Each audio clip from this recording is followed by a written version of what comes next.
Alright, you guys, 10 things I don't like about living in China. It's not that safe. The streets are dirty. There's no rice, no noodles, no barbecue for me to eat.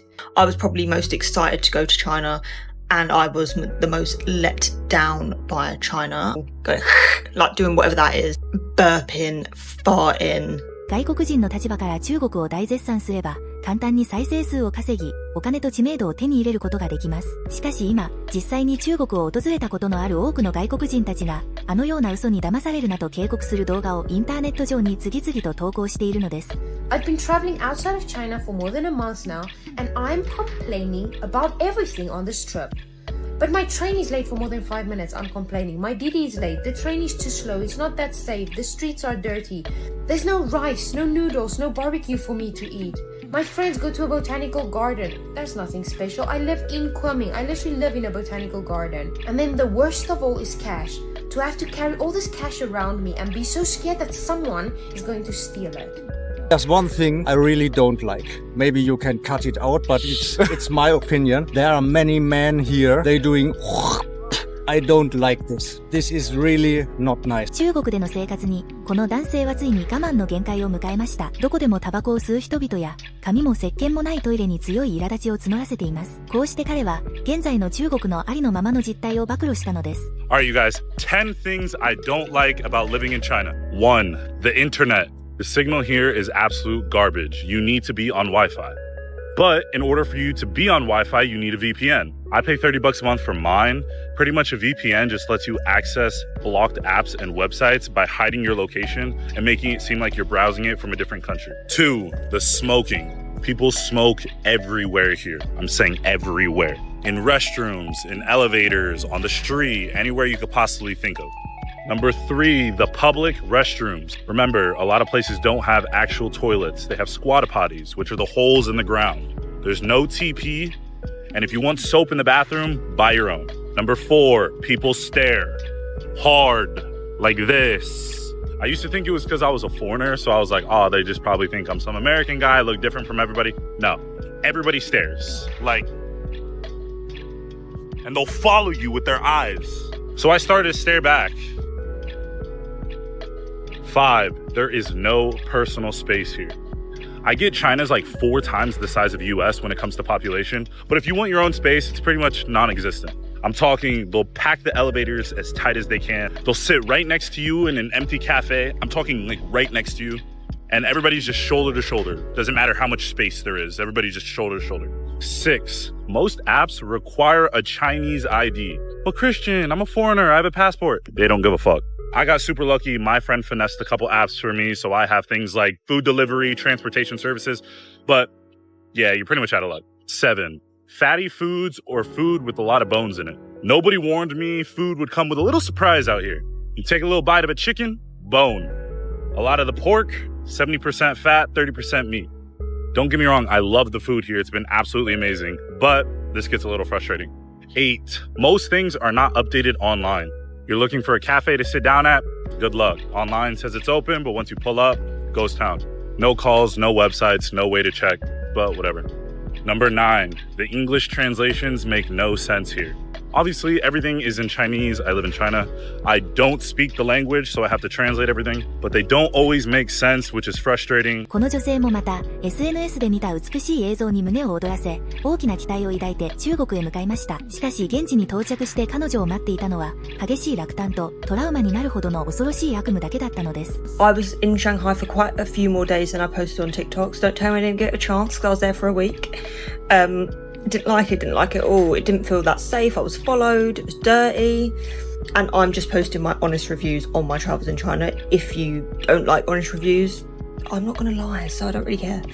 I was probably most excited to go to China, and I was the most let down by China. I found the people really, really rude. Probably the rudest in any country that I've ever travelled to. Cleanliness. Now, this got controversial on my last video. When I said China's not clean, yeah, there is some litter on the floor. Spitting right next to people, going like doing whatever that is. Burping, farting. For me, that is absolutely grim. I'm so sorry. I don't think that's culture. I don't think like burping in someone's face is culture. I just think that's rude. I just think that's, I don't know what I think that is, but I didn't like it. You know, you're sitting there in a queue, not really in a queue, they don't queue in China, do they? But like, you're standing in a lump of people and people just burping in your face, coughing, sneezing. I didn't like that. I didn't like it. I'm surprised I didn't get ill. It's insane for me. Like, the way that you see the food being prepped, just dangling in the street, whilst everyone's coughing, and it's just, it wasn't for me. It wasn't for me. Salamander, like, I'm sorry, I'm not eating that. I don't know if we still need to be eating that, but it was on pretty much every menu. China looks like it's going to be really futuristic and like crazy when you get here. It's just like any other city, to be totally honest. Like, you look at a city like, oh, wow, that's cool. After like 2 days, okay. And obviously I did go to some of the national parks. I've seen better in the world. Obviously something that probably I should have already known, but every single thing that you want to do, because obviously there's so many people in China, it was just really hectic. And I think I didn't think of it because obviously I've been to India before, which is the most populated country in the world. But I think in India, everyone lives like in all over India. So the population's quite spread out. Whereas in China, they just all live in the city. They all live where they get told to live by the government. Like, it's very brainwashy. So like, there's like, you know, in Chongqing, there's 35 million people in one city. And then in the middle of China, there's no one. So like, when you go and do any of these tourist attractions, it's just impossible. Like, I don't think any of them that I done were enjoyable, because it's not enjoyable when you're surrounded by that many people. But like, for China, it seems to be very attacky. But yeah, as I say, I realise it's because the government pay you guys to do that. So, you know, get your money, that's fine, do what you got to do. But you're not going to change my mind. I've been there, I was there for a month, I gave it a shot and I didn't like it. 中国での絶望的で最悪な体験とは完全に打って変わり、日本を旅行したり生活している別の外国人たちは、全く異なる素晴らしい反応を見せています。彼らはこの国に深く魅了され、日本を心から愛していると大絶賛しているのです。I love Japan. I love Japan. I don't want to scream because I'm still in the station, but I love Japan. Forgot my sunglasses in the toilet last night, so I'm asking at the train station if they found them by any chance, because I really love those sunglasses. Pray for me, guys. Let's wait. あ、それです。そう。今日、公的の証明書、ID カードか何か。はい、あります。はい。イェーイ。大丈夫。そう、これです。大丈夫。はい、ありがとうございます。そしたらここね、はい、はい。住所、名前、電話番号。はい、ありがとうございます。はい。イェーイ Guys, this is why I love Japan. I'm telling you, man, Japan is the most livable country I've ever been to. It's safe, it's clean. Look at this. I don't even know what this is. Look at that. That's nice though. It's just a great place to live for many reasons. I mean, come on. I mean, they just have everything. Those people were so nice. They were so nice. Yo. Vintage clothing and vintage cars. This is sick. Beautifully restored from the 80s. Oh, man. Oh my God, dude. Dude, the Japanese take care of their shit. Let me sum up Japan to you in one simple example. This is a family tree of the cow that I had for dinner last night. They present the lineage of the cow to you before you eat it and discuss it with you for 10 minutes about how a female cow tastes one way and a male tastes another. This explains why this country is so amazing. In every aspect of life here, the entire culture is based around caring and perfection and honor. There is not one single piece of rubbish on the street in the entirety of Tokyo. I've been here for 3 days now. I haven't seen one piece of rubbish. The taxi drivers wear suits and white gloves. Everybody bows whenever you leave a room. The level of respect that people treat each other with as they get on and off of trains, as they pass by each other, is something that just does not exist in the West. There is a culture here that we could learn so much from. I am obsessed with this place. This is a box of grapes in my hotel room.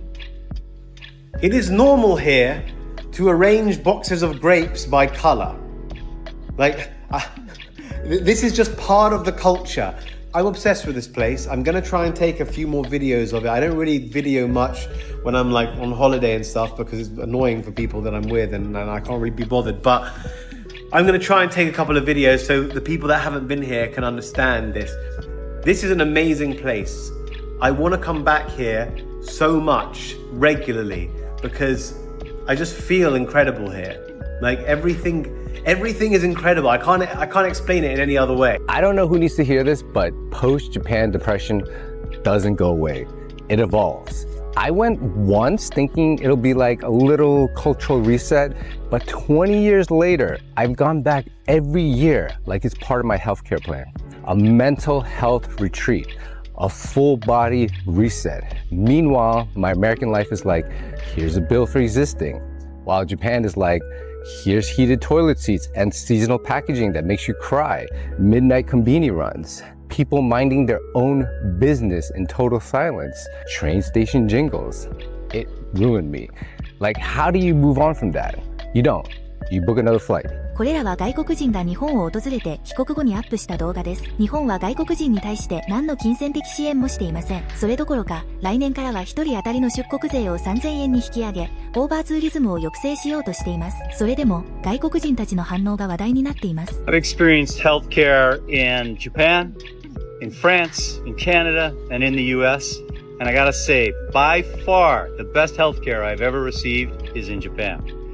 I came in really sick on December 23rd. It was my welcome to Japan sickness. I came to this hospital here behind me. They took care of me. They helped me out, no problem. And then at the end of it, they asked me for my insurance. And I was like, I have insurance coming through my work, but you have to have your Japanese social security number. It's called My Number, because that's what they call it. I didn't have it. And they said, don't pay us. Wait. Come back middle of next month with your number and pay us then. Well, I still don't have my number. I just got an application showing me what my number is, and I have to submit another application to get it before I can get my insurance card. That's another month. So I was like, I better go to the hospital and pay because they're going to want their money or they're going to start sending me to collections like they would in the US or like they would in Canada. No. They saw what I'd done. They said, no, we don't want you to pay because if you pay now without your number, you're going to have to pay too much and you won't get the money back. So we'll wait. We're fine at the hospital. We can wait for you. That was what they said to me. Can you believe that? And people are talking about how great North America is with their freedoms. I'm telling you. Healthcare in Japan, they're going to take care of you and they're not worried about the money. That is something that is unique to this country. So how did it become one of the most successful countries in the world? In order to promote an efficient and well-functioning society, instead of focusing solely on punishment and enforcement, Japan relied heavily on behavior and awareness. That starts as early as elementary school and continues to be reinforced in messages everywhere. There's a strong sensitivity to how your actions affect others. A mild social discomfort around inconveniencing other people. Not humiliation, just awareness of impact. That awareness creates harmony, harmony creates stability, and stability creates order. So it made me wonder, what would happen if we thought about awareness as infrastructure and treated it as one of our most precious shared resources? Japan's people are its primary resource. 日本ってすっげえなって日に日に思う。こんなに資本主義が進んでるのに、そのすごいフラットに言うとゴミが落ちてないとかっていうのって、ある意味人間が大量に同じ空間でリスペクトありき存在できる仕組みって本当に存在しないと思ってて、日本以外に。この社会が成り立ってるこの質と、このリスペクトと、この人の文化って、多分みんなが同じその謎にね、なんだろうね、空気読んでんだよね、みんな日本人って相当、でそれが苦しいって思うのは相当わかるんだけど、それがあるからこの街が綺麗に山手線が毎秒もう遅れずに来るっていう、なんかすごいディシプリンされてる、すごい質が高い社会だと思うんですよ、未来の。そうだから私は意見がたくさん言えて銃を持っている世界より意見言わなくて銃がない世界の方が上だと思ってる。けどやっぱ